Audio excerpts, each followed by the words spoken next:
Good evening, I'm Kelvin Edward, and you're watching Steph Media TV, where truth meets impact. Tonight, we bring you a breaking development shaking thousands of dreams across West Africa. The United Kingdom's latest immigration overhaul has sent shockwaves through Nigeria, disrupting the hopes of young Nigerians seeking better futures abroad. The British government has unveiled a controversial white paper titled Restoring Control over the Immigration System, aimed at slashing net migration by 100,000 people every year. The document, championed by Prime Minister Keir Starmer, outlines sweeping reforms that could drastically reshape work, study, family, and asylum routes into the UK. Although the white paper is not yet law, it lays the groundwork for a bill that, once passed by Parliament, will redefine immigration access, and many Nigerians say the door is already slamming shut. Among the proposals, stricter English language tests, longer settlement timelines, shorter post-study visa periods, and higher salary thresholds for skilled workers. The UK now wants immigrants to prove they have a university degree and meet elevated income standards, changes that have stunned Nigerian professionals and students alike. One clause in particular has sparked outrage. It reads, legislation will be brought in to make clear that the government and Parliament determine who should stay, tackling misuse of Article 8 right to family life to block deportations. This signals a bold move by the British government to sidestep judicial checks and fast-track removals.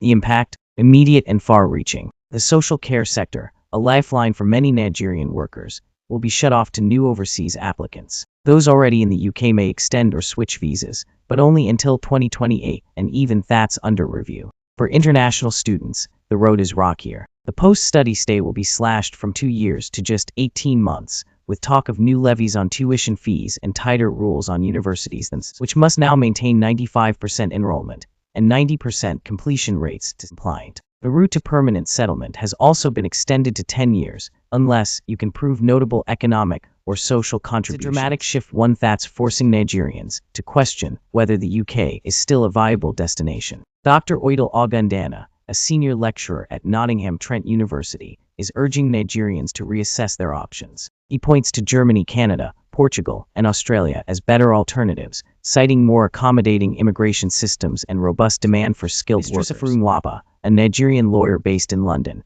notes that even those already living in the UK should brace for change. Contracts may not be renewed, and workers are being advised to upskill to meet the new standards. She adds that Prime Minister Starmer is facing mounting pressure to curb legal migration, driven by public concerns over public service strain. Others, like London-based travel agent Elizabeth Nwachukwu, are calling for collective resistance, suggesting the backlash may force the government to reconsider. Meanwhile, countries like Luxembourg and Scotland are being explored as new havens for social care workers. Back home in Nigeria, the mood is grim. Immigration lawyer Yemi Opimutai warns that Nigerian migration to the UK could drop by 50% or more, citing skyrocketing financial requirements, with student visa reserve funds climbing from N to 0 million to as much as N50 million. He sums it up bluntly: these countries want us to stay in our country. Social media is ablaze. One user, J. Adams, posted, "The same people who colonized us are now setting up new hurdles to keep us out. History repeats itself."